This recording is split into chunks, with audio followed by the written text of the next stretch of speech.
Oh, really? Me? I was the first one.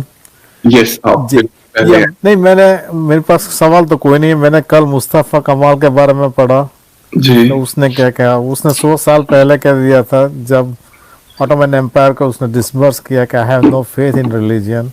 बिल्कुल। जो काम हम आज कर रहे हैं, साउथ ईस्ट एशिया के लोग जो जनूनी बनकर, उनको न्यूक्लियर वॉर भी चाहिए, इमरान जी, खान को भी चाहिए, बट वो this is something he said in 100 years ago, बिल्कुल। मुस्तफ़ा कमाल। जी, और और जी, तो मैंने कल उसके बारे में पढ़ा तो मुझे लगा कि उसने बहुत सारी चीज़ें बोल दी। And he clearly said that he has no faith in a religion. He wants them all to be in the bottom of the sea. Ji, He rather believe in science. बिल्कुल। ये और मुस्तफा कमाल ने फर्स्ट हैंड देखा था ना कि Islamic जो थियोक्रेसी है और जो लोग इस्लाम की बिना पे एक स्टेट बनाना चाहते हैं, जैसे कि सल्तनत थी, जो टर्की सल्तनत थी, उसको गिराने के लिए उसने सेकुलरिज्म का सहारा लिया और उसने ये सहारा लिया कि जो स्टेट है वो रिलीजन है, इनको दो चीजों को बिल्कुल सेपरेट रखना चाहिए, जो कि बड़ी कमेंटेबल बात है 100 साल पहले ऐसी बड़ी सल्तनत को तोड़ने के लिए, जो टर्किश सल्तनत थी उस वक्त। और इंटरेस्टिंगली मुस्तफा कमाल को पाकिस्तान में पढ़ाया जाता है, ऐसा कोई फिक्र नहीं है कि जिसको ना पढ़ाया जाए। मेरी जब मैं अपनी एफएससी कर रहा था, एफएससी मेरे ख्याल से ए लेवल के करीब होती है पाकिस्तान में, तो एफएससी की जो इंग्लिश का जो होता है ना सब्जेक्ट, उसमें इंग्लिश लिटरेचर का, उसमें आपको 8 पर्सनैलिटीज पे ना ऐसे लिखने होते हैं, या 8 पर्सनैलिटीज पढ़ाई जाती हैं और उसमें से आप एक चूज करके तो आप उस पर कैसे लिखते हो। उन 8 पर्सनैलिटीज में इंटरेस्टिंगली मुस्तफा कमाल है, जो कि काफी एंटी रिलीजन था, स्पेशली पॉलिटिक्स से, और विंस्टन चर्चिल है, जो कि हमारे इंडिया के लिए, जो सब कॉन्टिनेंट था उसके लिए बहुत बुरा था, लेकिन विंस्टन चर्चिल को भी काफी ग्लोरीफाई किया गया था। तो ये इंटरेस्टिंग चीजें हैं। और साइंस में भी अगर देखें तो एवोल्यूशन पढ़ाते हैं, लेकिन उस हद तक नहीं पढ़ाते कि जहां तक पढ़ानी चाहिए। सो यही है कि अगर इन चीजों को बाकायदा तौर पे सब कुछ बताया जाए कि मुस्तफा कमाल के बारे में भी ऐसे बताया जाए कि जो मुस्तफा कमाल व्हाट ही स्टूड फॉर, वो क्या चाहता था, उसको सिर्फ एक मिलिट्री जो है एक लीडर बताया जाता है कि जो सक्सेसफुल था, उसकी आइडियोलॉजी पे बात नहीं की जाती। तो अच्छा होगा कि जो लोग अभी एफएससी वगैरह कर रहे हैं, अगर उनके पास ऑप्शन है मुस्तफा कमाल पे लिखने का, हमारे पास भी ऑप्शन था, लेकिन आपको पता है कि कॉलेज डेज में ज्यादातर हम लोग जो है किताब से पढ़ के उस पर रिसर्च नहीं करना चाहते थे, क्योंकि कॉलेज के दिनों में फन का भी होता है ना कि सबसे ज्यादा फन ही किया जाए। तो अगर उस दौर में मैं मुस्तफा कमाल पे, जैसे कि आज इंटरनेट इतना कॉमन हो गया कि लोग पढ़ सकते हैं, आज के बच्चे पढ़ सकते हैं, तो उन्हें चाहिए कि अगर उन पे मुस्तफा कमाल पे अगर उन्होंने लिखना है तो इंटरनेट से पढ़ें उसके बारे में और देखें कि कैसे वो उसने रिलीजन को इतना पीछे रखा है एक स्टेट बनाने के लिए। हाँ, उसने ये भी बताया कि it's a very weak ruler जो धर्म को यूज करेगा पावर में रहने के लिए। उसको अगर लोगों का कुछ भलाई करना है तो वो अपनी भलाई करके दिखा सकता है, उसको धर्म यूज करने का कोई जरूरत नहीं होती। बिल्कुल वो बिल्कुल। Clearly he is very clear on his, he says he's a very weak ruler who is going to be using religion to trap his people into this belief system। और वो 100 साल पहले उसने बताया। और मुझे पता है आप जो कह रहे हैं, पाकिस्तान के कहीं लोग मुस्तफ़ा कमाल को यूज करता है, मगर मजहब को बढ़ाने के लिए ही करता है, बिल्कुल इंक्लूडिंग हसन निसार, वो लाल टोपी वाला का नाम जाहिद हमीद भी वो उसका नाम। मगर हम इतिहास को नहीं देखते, इतिहास के पन्ने को। और बड़े शर्म की बात साउथ एशिया के लिए वही है कि यूरोप को बचाने के लिए उसने ये डिसीजन 100 साल पहले लिए थे। हम 100 साल पीछे है। कितनी बुरी बात है। बिल्कुल जी। और चले मुस्तफा कमाल तो चले एक टर्क हो गया, उसको तो कह सकते हैं कि एक आउटसाइडर था, या उससे हम इतना रिलेट नहीं कर सकते, लेकिन हमारे पास अपनी एक बहुत बड़ी एग्जाम्पल है जिसने अपनी जिंदगी दी जो है हमारी आजादी के लिए और रिलीजन को काफी पीछे करने के लिए लोगों की सोच से। वो था हमारा अपना भगत सिंह। हमें भगत सिंह को बच्चों को पढ़ाना चाहिए, जो हम नहीं पढ़ा रहे पाकिस्तान में। मेरे ख्याल से इंडिया में जरूर पढ़ाते होंगे, लेकिन मुझे ये नहीं पता कि इंडिया में जो भगत सिंह की एथिज्म है उसको कितना पढ़ाया जाता है। ये हमने जो समझा था ये हम गलत समझते हैं कि कोई आज़ादी तुमको आसानी से दे देगा, ऐसा होता नहीं है। नहीं, बिल्कुल नहीं। किसी के घर पे कब्जा होता है, दोनों के बीच में तकरार है, तो वो घर ऐसा ही देखा कि टूटा फूटा वो ही देगा, इस तरह से दिया। मैं 75 में अमेरिका में आया तो सभी चीज खरीदने के लिए हम इंडो पाक ग्रोसरी में जाता है, सही। और कभी कभी वो उर्दू में लिखते हैं जिसकी मुझे समझ में नहीं होती, मगर वो हिंदी में या अंग्रेजी में लिखी होती है। मुझे खाना तो एक ही, मैं पाकिस्तानी के घर में जाऊँ वो मुझे खाना तो एक ही देता, including my wife who doesn't cook non veg. जब मैंने बताया कि मैंने दोस्तों से सीखा था, तो वो तो बोलता है ये सब्जी के बराबर है, देसी मसाला डालते हैं चिकन में और वही खाना है। तो मैंने बोला हमको समझाया जाता है कि हम अलग लोग हैं, और उसको जब परदेश आते हैं तो उनको ग्रोसरी खरीदने के लिए उसी जगह पर जाते हैं। उनकी बोली भी ऐसी है। मुझे मैं गुजराती हूँ, तो मुझे गांधी जी पे विश्वास था ज़्यादा, मैं गांधी जी की बात ज़्यादा करता था। तो पंजाबी ने आकर गुस्से, वो हिंदू पंजाबी था, आकर गुस्से में आकर उसने मुझे बोला गांधी जी का तुम, मैंने बताया कि मुझे तो लगता है मैं गांधी जी की वजह से आज अमेरिका में हूँ। He really break up all this thing.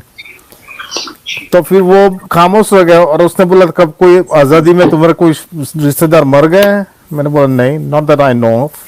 हाँ, क्योंकि तुम गुजराती हो, हमने जो सहन है we just don't have the same respect for it। तब मुझे, अब तो मैंने ठीक से मैं सभी चीज़ों समझने की कोशिश कर रहा हूँ, मगर हमने कितना पीछे रखा है मजहब की वजह से। इसलिए आप लोगों का देखता हूँ, मुझे ये सभी किताबें लिखी वो लोग भी पसंद नहीं आते, मतलब इनसे ज़्यादा आप लोगों पे ज़्यादा विश्वास लगता है कि you really want to know the cause of the problem. ऐसा नहीं कि पाकिस्तान खराब है ऐसा बोलकर हट जाओ। तो इतनी सारी तकलीफें हुई मजहब की वजह से, पहले तुमने डिवाइड किया, बॉर्डर लाइन पर लोग मर गए, अब फिर से मर्ज होने की सोच रहे हो, मगर ये तो बताओ कि इतना खराब हुआ तो क्यों हुआ? बिल्कुल बिल्कुल। अगर देखें, एक प्रोसेस होता है, जो हमारा मकसद है वो है एक प्रॉब्लम को सॉल्व करना। प्रॉब्लम को सॉल्व करने से पहले उसको एक्नॉलेज करना बहुत इंपॉर्टेंट है। हाँ, जब आप एक्नॉलेज करोगे तो आप एक स्टेप लोगे कि आप उसको समझोगे कि प्रॉब्लम क्या है, फिर आप उसके एक एंटीडोट बनाओगे कि कैसे इससे हमने बदला जा सकता है। कुछ लोग होते हैं जो करते हैं अपनी इंजॉयमेंट के लिए या criticism for the sake of criticism, तो उस चीज का फायदा नहीं, क्योंकि आप कुछ ऑल्टरनेटिव नहीं रख रहे हो सामने।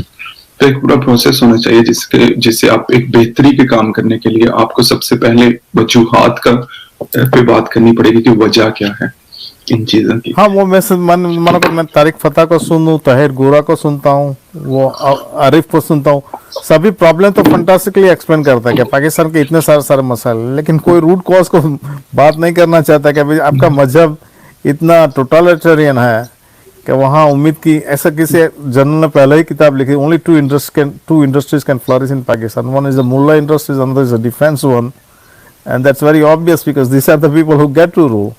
बिल्कुल। और कोई इंडस्ट्रीज पाकिस्तान में होने वाली है ही नहीं, ना तो अफगानिस्तान में हुई है, क्योंकि this is the best way to survive. If I was in Pakistan I'd rather be general or be mullah. Sorry, I didn't get that.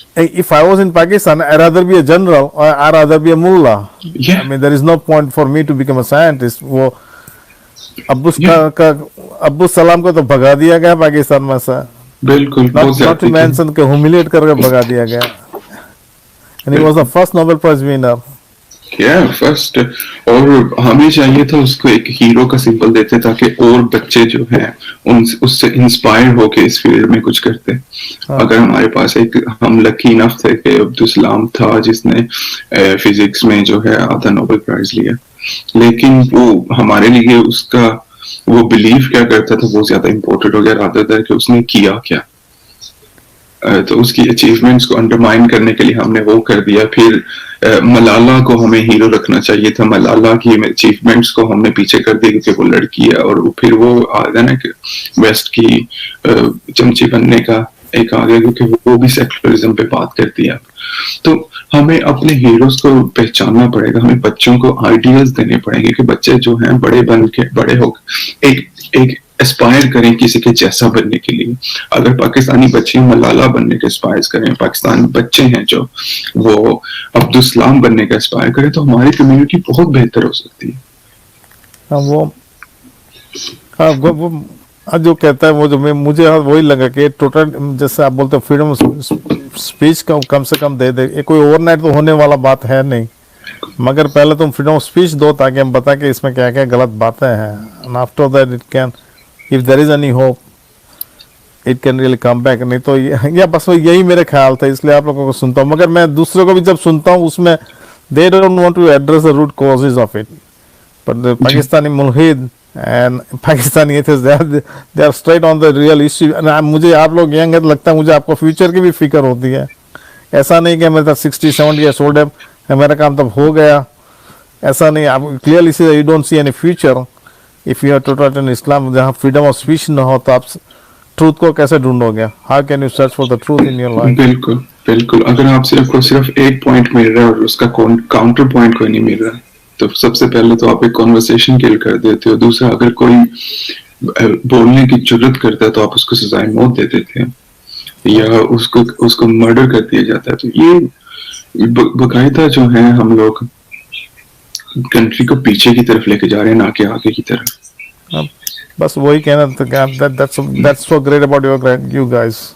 No, And it thank takes you. really a lot when you guys come out in a public forum and take a stand on issue. घर में बैठकर बात करना बहुत आराम होता है, इसमें कोई खास नहीं होती, but even if you address couple of thousand people are dying, it makes a big difference in बिल्कुल society. बिल्कुल, So you're on a much bigger platform to make your point.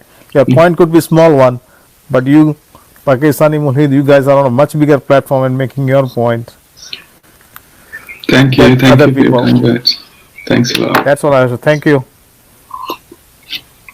Sorry, excuse me. Thank you नकाब से।